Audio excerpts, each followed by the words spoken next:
talking about the same thing? Ah, here it is. Heat shrink. Heat shrink. ARP head bolts. So they're studded now, so it won't lift. And these are the other pistons that we did yesterday. And we already checked the ring gap and everything else. A little bit of red anti-seize. Wrong word. So that's what they did with these things. To make it stronger, they put actual pins, like little dowel pins to keep it from shifting around. Goodness. Smart, eh? Jesus. Oh no, it's just you gotta come straight. Isn't that crazy? That's overkill times 10. Well, when you're making big power. Well, that's the thing, you don't want a rod break, right? You just lose the whole motor anyway, so it's nice that they did that. You see how nice and tight it is in there? But on the new rods that he got anyway. See how it's sitting inside of it now? See how tight it is? So. With no expense spared on this motor rebuild, we're going to be looking at an Abarth 500 today, done by Abraham's Garage. It is a track focus monster that will be leaving his competition in the dust. Well, the whole you building it. The whole thing? Yeah. So, you know this is right? See, it's coated with the. What do you call this? I don't know. You're supposed to tell me. Are you live?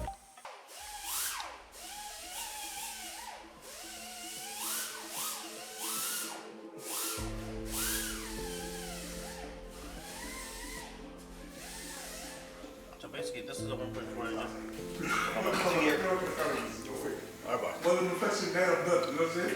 It's trying to make, I think it was 380 horsepower. Trying to make that, but I'm surprised it's a big number actually. But it has two different maps. First map will be 260, and I think the second one will be extra 100 horsepower. So 360, 380. Anyway, block came back from the machine shop.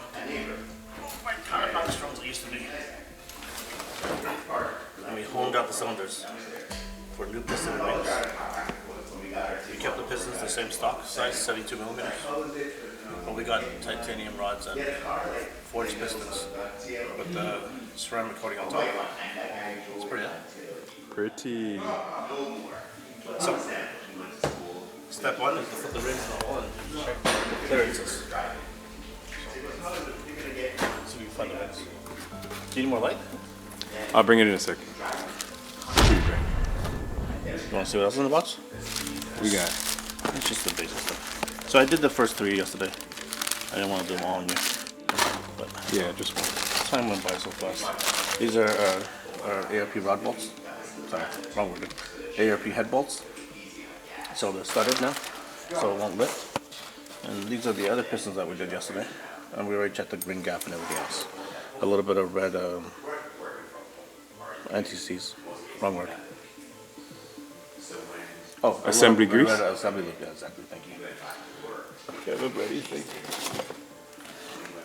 you. And each piston got numbered, so they go back exactly where they come from after installation. This is the last one we gotta do. Measure the first two rings. So the only way and the best way to do it is shove them in the hole. Some of them have like a top and a bottom. These are the same rings, so they don't have it. And we're doing cylinder for number 4. So, Okay. so I'm going to install the ring now. And I'm going to use the piston to bring it down just a low enough so we can get a proper measurement. So about there is like perfect. So the piston's flat to the head. And now we know it's square. Even roll the brake light so you can see. And then I'm going to gap it. Can you see the hole? See that little ring gap? Maybe. That's called the ring end gap. And then this is the feeler gauge. 12 thousandths of an inch. Is that what it's supposed to be? Yeah, you see how there's a drag on it? That's perfect. If it was too fat, it would just fall, right? So I'll show you like a smaller number. Here's 6 thousandths. See how easy it goes in with no drag? So you need to have a drag. There's a drag right there. Let's try another number. 8 and 3 is what? 11? 12, 2, I want to try 13 just to see. 13,000. So this is the one above, so see, make sure it doesn't go in. See how it doesn't want to go in now? That's how you know it's 12,000. Can you see? Not at all? No. Can you see now? Here, you try it. See how there's one going through the hole? Right? So that's 15 thousandths of an inch. These are called feeler gauges, obviously. I don't know. I shouldn't say obvious. This is a feeler gauge. It is 12 thousandths. Maybe you can drag that one and see. I don't know, you have to go to work or something? You don't want to wake up? I could be at work. You're not be good. I moved it. Let's put this. And that's called the ring end gap. And we can have 12 thousandths of an inch. It's square. Square means, right? I do.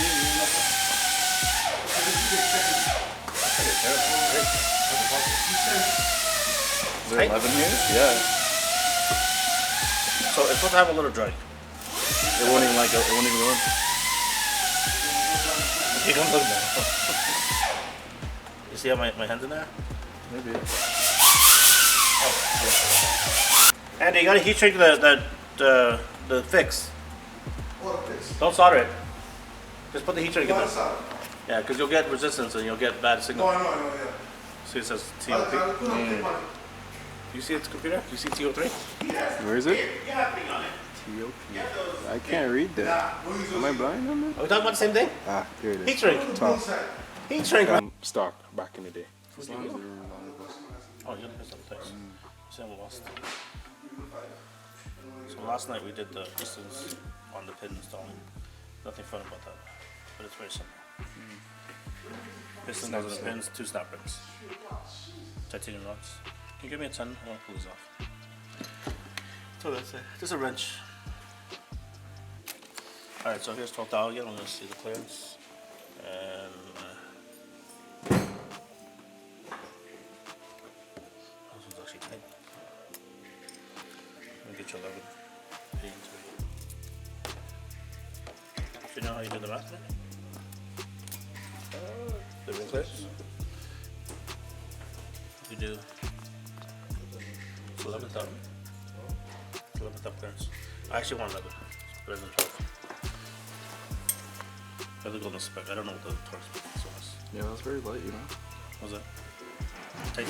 Yeah, just like one turn. It wasn't tight. This one here has pins in here, so we have to separate this. It's coming. Didn't want to come. This is make it extra strong. Isn't that crazy? I don't know who thinks that's necessary, but anyway. It's a little bit overkill. Do you know how to pull? Don't pull on me. Don't pull on me. Take the whole thing with you. Is that in there? It's not the bolt. No? I just left the bolt there so it doesn't fly out.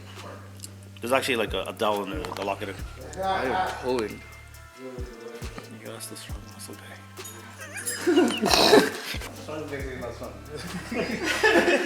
Imagine it. That's right. That's right. Did they do it the other way, Abe? Where they Those are breaking in the car, that's nice though. Right? is it one where they do it together and then they break it and then you gotta put it back in the same spot? No, they actually put a dowel in between it. Did you hammer it on or? It's moving. This one. Yeah, I don't know who this is. They made it really hard. Yesterday I was sitting there tapping and trying to figure it out. So this was in from last time, you see? Here you go. Oh, you got it.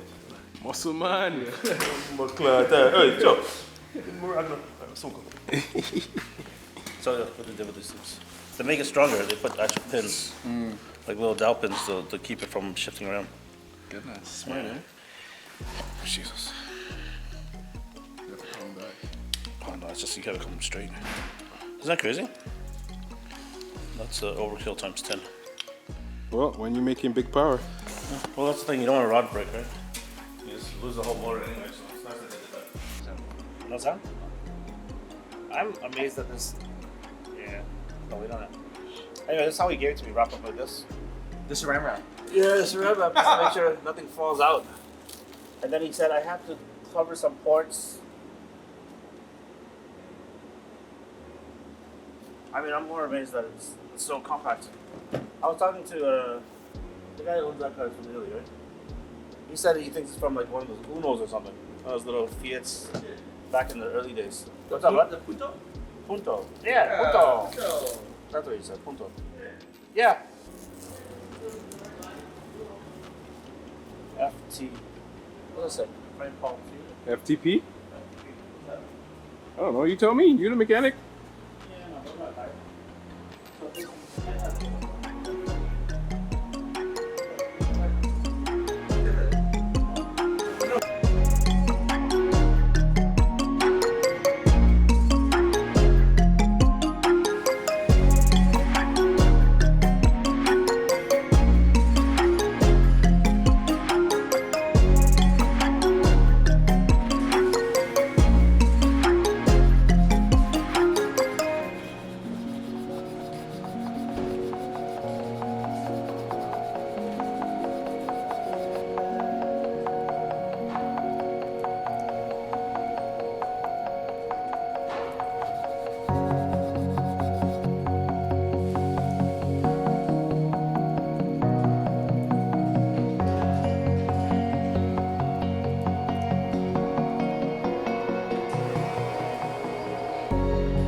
Let me teach you something. Look.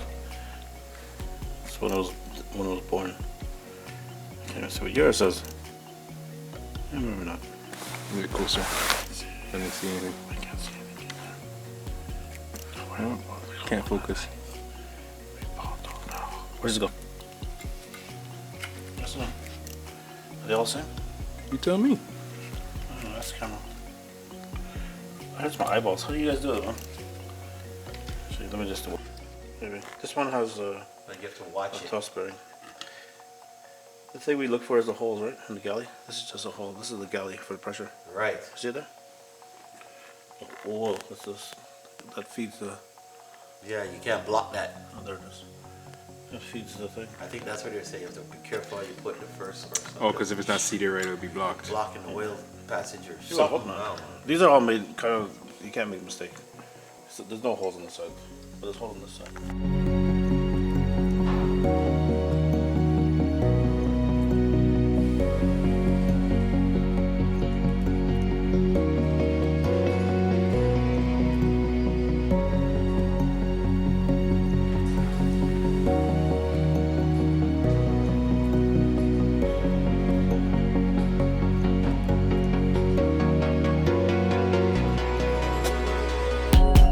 These journals are dirty right now.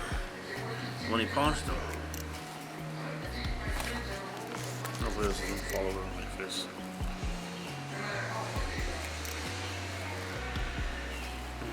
This is, I'm just trying to show you what it looks like. It's clean.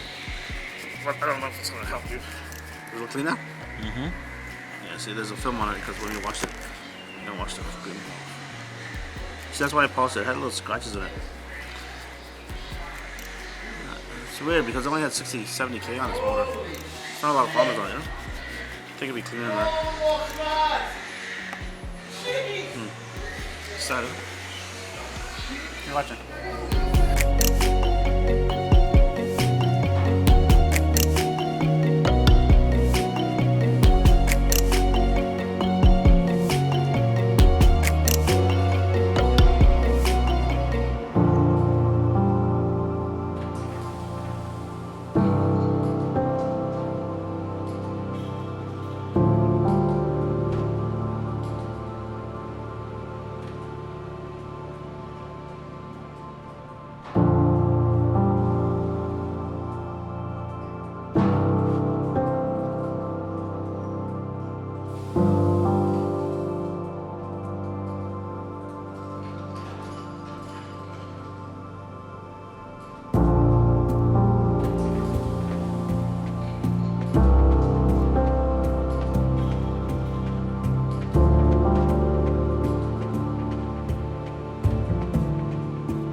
tried to put the bearings in the new rods, and they're not sitting properly. The tab here that locates it. You see how nice and tight it is in there? But on the new ARP fancy, well, can't call them ARP. The new rods that he got anyway. See how it's sitting inside of it now? See how tight it is? So, the option is either I'm going to sit there and try to file this down that I don't want to do, or get this guy to machine this properly. So this would be the same size, yeah? Probably easier to just get this guy to machine this. I don't know what they were thinking. Because this tab, it keeps it from the rod from trying to rotate inside too, right? It locates it and keeps it from moving. So, I'm going to call the owner and see what he has to say. Let him call and find out. He brought his own parts, so I don't have no one to talk to or complain to. So, who makes the Italian P? These guys are the issue. Small problem, but we could solve it. Maybe I think most likely we'll have to machine it ourselves. Me? What are we setting it? The bearing size. So the bearings don't fit into the clamshell properly, and if there's too much resistance or weight on that clamping force, the bearing, if it's not staying round or true, it's gonna grab the main journal. If it grabs the journal, it will rotate. The oil won't circulate properly.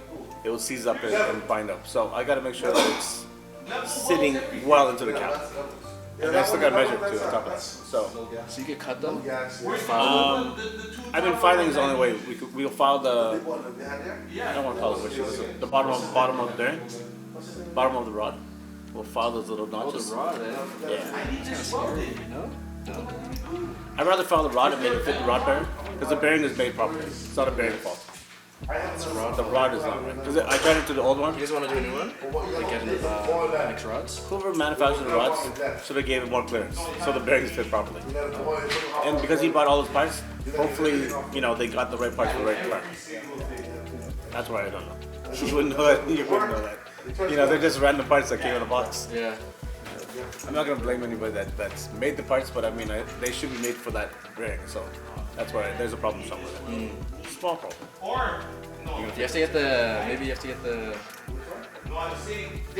bearing for that rod. No? Well, that it should be the bearing for the rod, and that's what I'm saying. I think when they manufacture it, they didn't make the groove big enough. And it's nothing serious. We'll take this file, nice clean file in it, cut a couple thou out of there. You know what thou is? The hair. Put down here, a couple of millimeters of clearance or whatever it's supposed to be, and we'll get it right. And then we'll test it, we'll fit it, and then we'll put it in the car. And then hopefully there'll be nothing else to do. I think when it's cut it. Straight to Yeah. As you can see here, this is not a joke. Before the motor came apart, Ryan took the car to TMP Cayuga.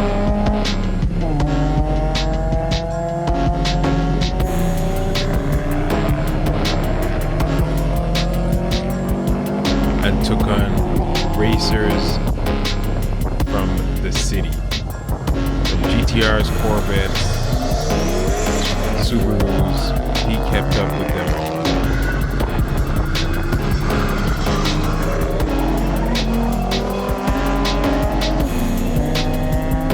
He's looking to leave them in the dust, not just keep up with them.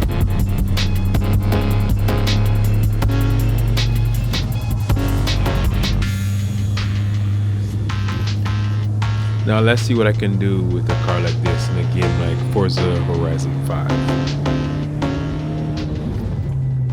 I mean, it's not quite your Assetto Corsa style game where it gives you the realistic feel for the car, which I might jump into, even though it's quite a challenge in that game.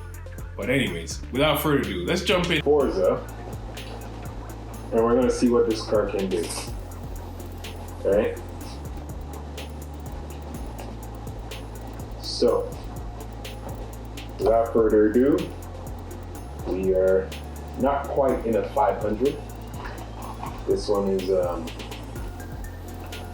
it's the upgraded version, and they called it 600 something. But this is pretty much the same car that Ryan is customizing. So let's look at this car. Now this car is fairly small. You know, this version already comes with some deleted rear seats, right? With the race harness that looks like plexiglass with the access window. So this car is already race version ready. Big brakes, you know. It's insane. So they call this one the 695 biposto. I'm saying that wrong, correct me somebody? Let's go to the mountain. I love this mountain. Ah, here we go.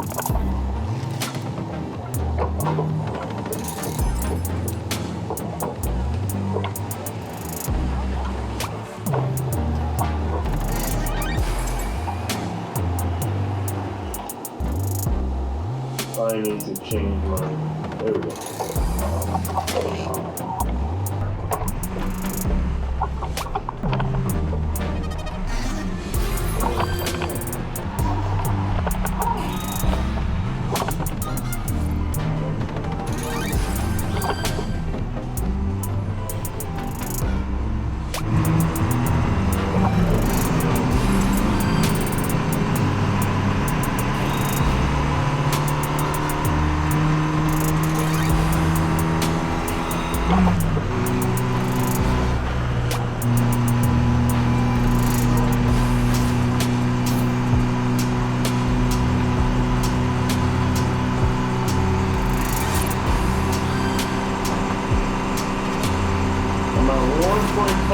Meters.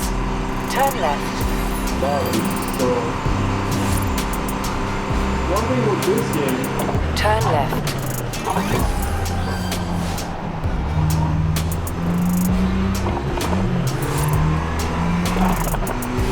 In 400 meters, turn right. Whatever the boost is set to it. You can't overboost. Turn right.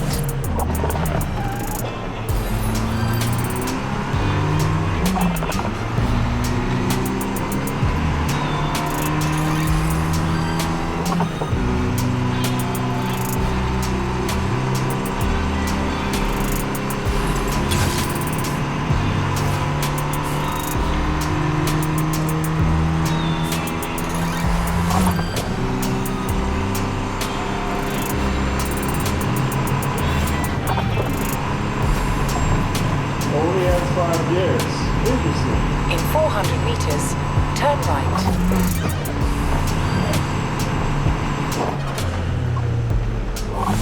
Turn right. You have arrived at your destination.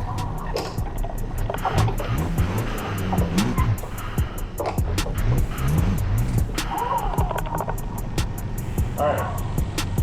So I love this hill because it gets like a toll gate with live traffic, and it does pretty well, like in terms of cornering and just the ability of the car and whatnot. So let's see what I can do. Oh, no rewind right here. Forget that's there. Alright, launch control, let's do it.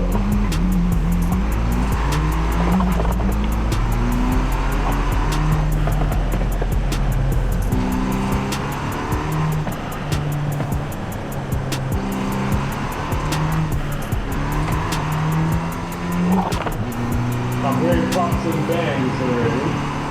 And I haven't even done anything with the car. These cars are known to have pops and bangs from the factory. So. Round one! Begin! Oh, drift. Score as much as you... No, quick event, sorry. Round one! Hey! You can at the drift zone! No drift zone for me today.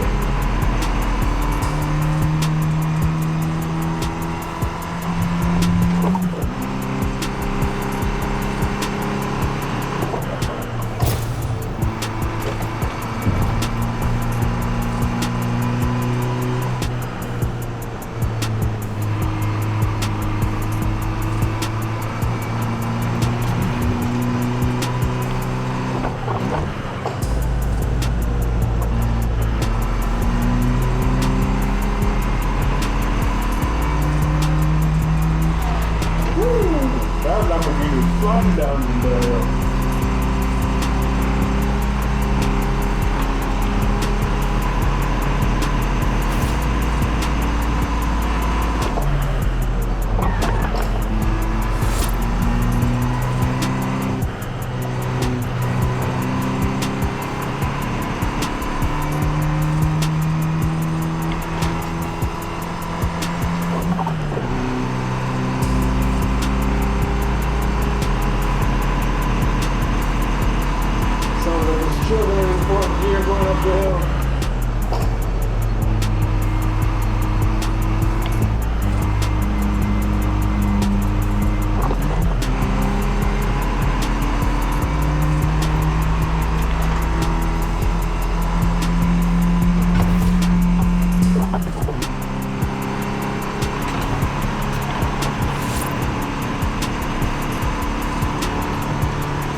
Arrived at your destination.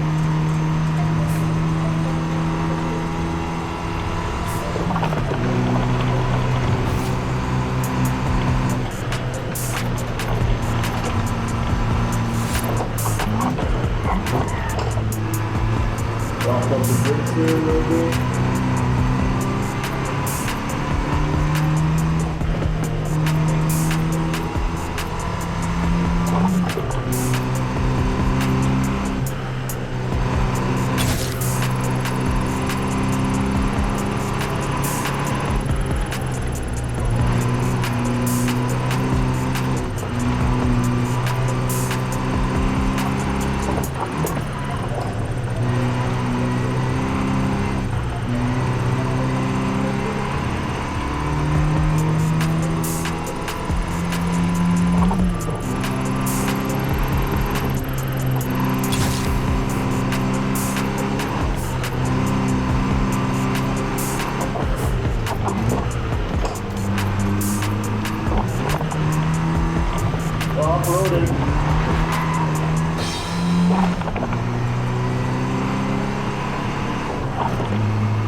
Down the hill we go.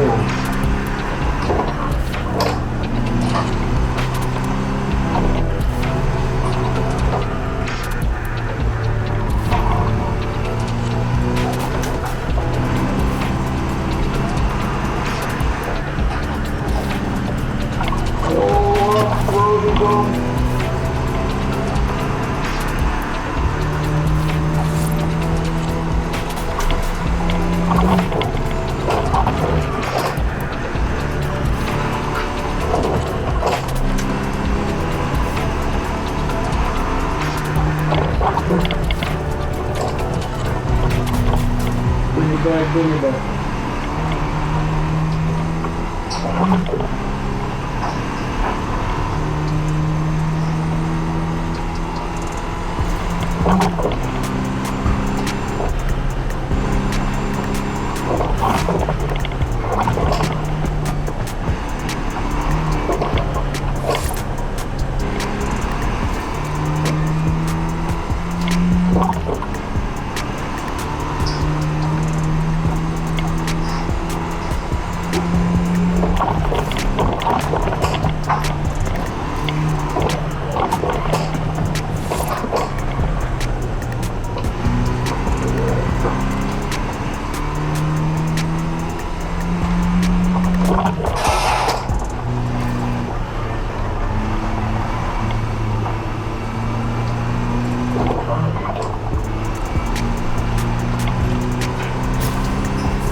And to the bottom of here we go. Whoa. As I crash the car and press my handbrake, because I don't have an actual handbrake. That's my sir. Come on, stand up.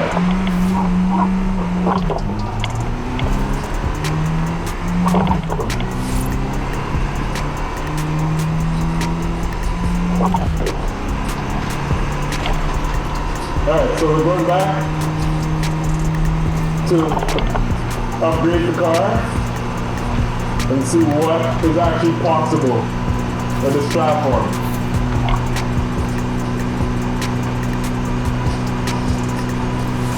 I'm pushing third gear up the hill, struggling a little bit. Down here, let's go. Soon to be at 200. Hey, 200. Not bad.